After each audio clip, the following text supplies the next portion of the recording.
Hello everybody, welcome back to Cure for the Common Game. Today in deck number 445, we're going to talk about Golos, Tireless Pilgrim. And like I said in yesterday's video, when I pointed this one out, it is exactly what you think it is. 5 mana 3/5, of course, when it enters the battlefield, you may search your library for a land and put it in the battlefield tapped and then shuffle. And for 2+ Wooburg, you exile the top 3 cards of your library. You can play them this turn without paying their mana cost. So that's pretty sweet. This may be one of the most versatile 5-color. Now, we've been getting a whole lot of 5-color commanders simply because when they started the format Brawl, they wanted there to always be a 5-color Brawl commander because Brawl uses the standard card pool. So that's why we have recently so many 5-color commanders, of course, and then the Modern Horizons thing happened where we had a couple there. But anyway, 5-color, not as special as it used to be. But, this is an artifact. It's a scout, so hey, we could totally do tribal scouts, which is totally what we're not doing. The first ability we're going to use a little more than the second one. Search your library for a land. That's any land. It doesn't say basic. And so what land are we going to search for? You guessed it. Maze's End. This is a gate deck. And for everybody that's left, let's get into it. Maze's End, kind of a Thawing Glaciers for gates. It does enter the battlefield tap, so that sucks. This would be a prime deck for an Amulet of Vigor. But, I've been out of Amulets for Vigors for a while, and those things have shot up dramatically. So, anyway, 3 mana tap it, return this card to your hand to search your library for a gate, put it on the battlefield. Then if you control 10 or more gates with different names, you win the game. 10 or more gates with different names, so you can't, copy them with Vesuva or whatever. You've got to have 10 independent gates. Now, those gates, of course, are a guild gate from each of the 10 colored guilds. Go ahead and show those right now. These are more or less in here as win conditions and not so much lands. Yes, they will function as lands. And then we actually have, of course, the Gateway Plaza, making it, 10% easier? Because this is the 11th gate. And then I'm playing with this land. While not a gate, it does kind of, more or less it's in any color. And we are playing legit 5 colors here. Now, granted, we are heavy more into green, because green is our land searching color. So we have got first, we'll just go through them. District Guide is going to search your library for a gate and put it into your hand. Cool. Open the Gates, same thing. Search for a basic land or a gate, it's whatever. Put it into your hand. So you're going to go get those gates. Expedition Map. Gate to the hand. Circuitous Route. 2 gates straight into play. Elvish Reclaimer. Yeah, the first ability is whatever. But you can sack a land to go get a gate. Growth Spiral. You may put a land, because, we're doing an awful lot of putting gates in our hands, so we need ways to play additional lands. So we're going to do Growth Spiral. You get to draw a card, and you put another land from your hand on the battlefield. We've got Broken Bond. Slower Naturalize, plus you may drop a gate. Recross the Paths. For a lane card? Now, we might not be winning too many clashes here, but if we get 1 gate off of it, hey, no problem. Sylvan Scrying, land tutor, essentially. This can go get the Maze's End, it can get a gate, whatever have you. Hour of Promise, going to go get 2 gates and put that on the field. Pier's Whim. By the way, let's see. For each player, choose friend or foe. Each friend searches the library for a gate. Might as well, right? And puts it on the battlefield and then shuffles their library. Each foe sacrifices an artifact or enchantment they control.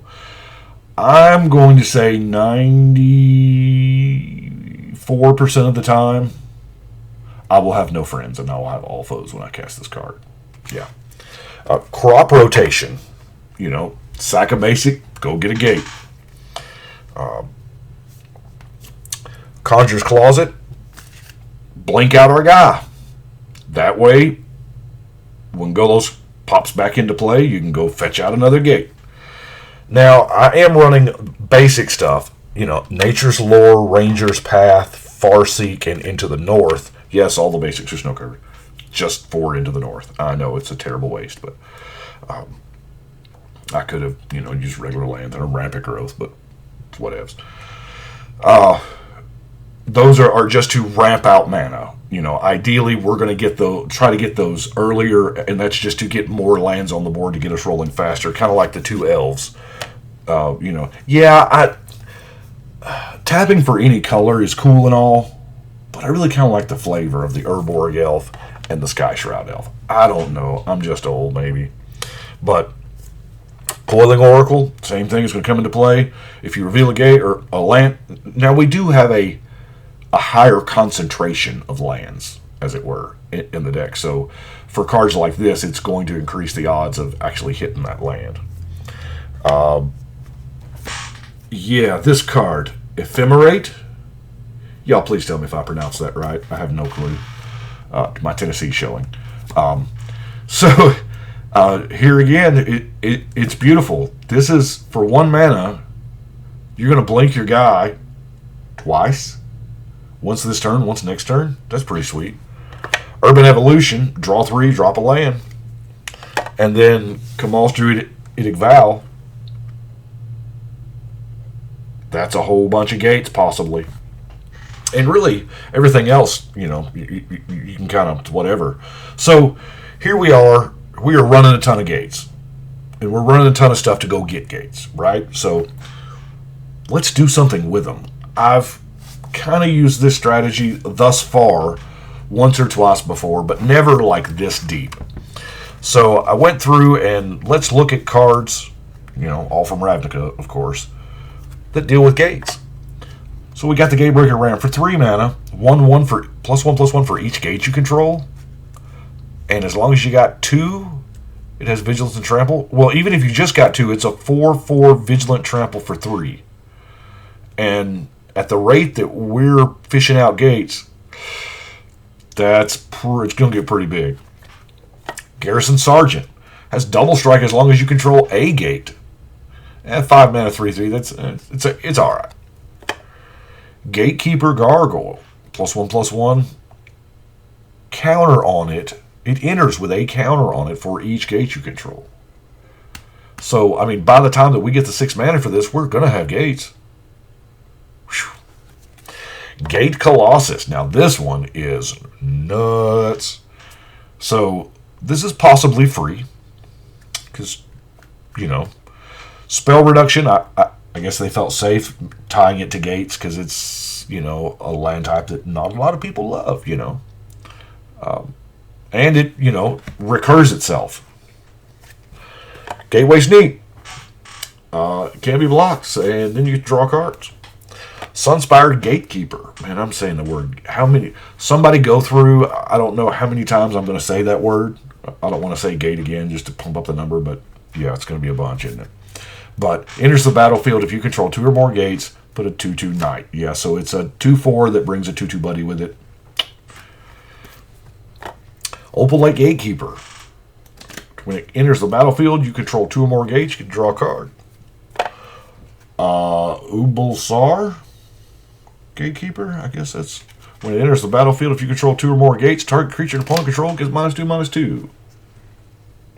Seemed like that ability should be like, I don't know, easier, cheaper, whatever. So really, Gatekeeper enters the battlefield. If you control 2 or more gates, gain 7 life. That's a legit amount of life. Not gonna lie. Smeltward Gatekeeper. Also, the beautiful parts about having the gates, yeah, we're all over the map here with colors. It's a 5-color deck.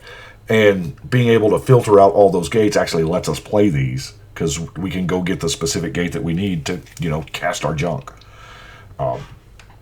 2 or more gates, gain control of target creature until end of turn. Hey. Cackling Perimeter is something I like. Tap a gate to deal 1 damage to each opponent. Each opponent? Even if somebody exiles our Maze's End, we've got some serious damage with Cackling Perimeter here. Got creatures? Okay. I got a Sword of the Guild pack, pretty much. Gates Ablaze. X damage to each creature, where X is the number of gates you control. Now, yeah, we do have some creatures in here, but let's face it, everybody else's creatures are probably going to be way better than ours. And if we've got 7-8 gates out there, this is dang near a board wipe. The Guild Summit. When it enters the battlefield, you may tap any number of gates you control. Draw a card for each gate tapped this way. Wow. And then whenever a gate enters the battlefield under your control, you can draw cards. So this is kind of neat. This is actually, the first ability is a past tense second ability, because it would be cool if it was like when it enters the battle, or when you play a gate, draw a card. But this one, you actually get to draw cards for the gates you've already played, so that's cool. And I love the idea for the Guild Summit. I have been listening to the story. I wanted to wait till they got the entire story done. Voice of All has it's a podcast and does an amazing. It's all of Orthos. It's all an official Magic story, and they get different people to do the voices, and it's pretty good. And I'm at, I don't know what episode I'm in, but I'm at where they were at the Guild Summit. It's pretty neat. Hold the Gates. Yeah, so this one, it's probably a little weak. I may actually find a better card for this, maybe another blink spell, what have you. Way of the Thief. Yeah, as long as you have a gate, it's unblockable. So I guess best case scenario is slap this on your commander, and it's a 5 power, and you just start beating with it. I don't know. Gateway Shade. Just like every other shade, black mana 1/1 to end of turn, but it also has Gate Shade. Well, that's the name, isn't it? You can tap a gate to give it +2/+2. I didn't cover this one with the rest of the but that's the only other non-basic land in the deck. Now,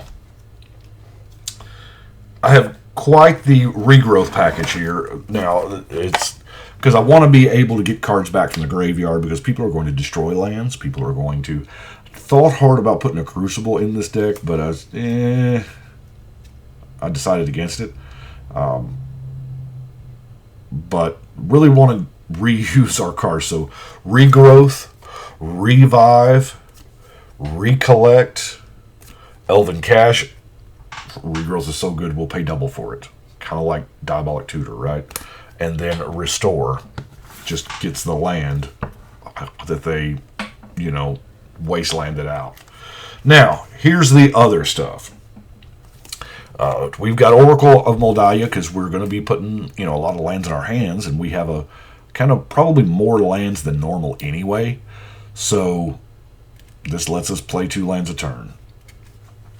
Sky Shroud Blessing. Yeah, this one doesn't see a lot of love, but more or less counters that Wasteland Strip Mine effect, and, replaces itself to boot. Tatiova. Since we're dropping lands, right, we might as well be drawing cards and gaining life off of it. The aforementioned Diabolic Tutor. A Doomblade, just to be honest with you, I wanted like a removal spell, and I probably need more. Probably some of those gate-specific cards probably need to come out for some removal. Maybe board wipes or what have you. I don't know. Now, Flicker, just to pop him out and back in. I mean, I couldn't have flicker effects without flicker, right? Now, it stands to reason, what if, they just if they wasteland and then remove graveyards, or somebody starts with a ley line of the void in play, or, whatever. What if two of my gates get exiled, then that win con is gone, right? And even, check this out, Golos himself, we can we can nerf our own win con. Because if Golos, if you spend that exorbitant cost of 7 and flip up 2 gates, well, those are exiled, and you only get to play 1 land a turn. If you don't have your Oracle, then you're just, SOL. So it stays exiled. Well, pull from Eternity can at least get it into the graveyard, and that way we've got all of our regrowth effects to get it back, as is Rift Sweeper. It just shuffles it back in. So I wanted to include those two to protect myself from, so I wouldn't be just completely hosed against, well, we're just going to exile it. And then our last card here, I said, you know what, we're in 5 colors. As much of the emphasis as we have on gates, we might as well be running a door. And it kind of works with all of the recursion abilities, because you do have to sack the door in order to push somebody through it. But it's kind of one of those things, if it happens, it happens. I feel like there's going to be games where you just draw the door and you look down and you have the 10 mana and you're like, Now, what would be super sweet is if you draw it and you look down and you have the... well, no, it doesn't matter if you have the 15 mana because it comes into play tapped. Yeah, it's been so long. I built a modern deck years ago, a turbo door. And I remember pushing somebody through the door on turn 4, I want to say. Yeah. Anyway, that is what I have got for Golos. It is Friday, so I don't know if I'm going to take this and play this tonight. I can tell you this, I'm playing this guy tonight. That's right, Danny, we're coming for you. What you talking about, Villas? Okay, I couldn't resist that. There's my snow covers. Of course, we lean way harder into green than obviously any other color. So deck number 445 complete, Mr. Golos. So let's go put it on the wall. I do hope everybody has a blast this Friday. Y'all let me know. This is actual release day, isn't it? Which is, as I said, it's kind of lost some of its luster since we can, get our boxes and do everything on pre-release. Kind of makes the launch not as cool as it was. But anyway, everybody have a good time tonight, and don't keep a one-land hand. Right now, I'm going to go shuffle and cut.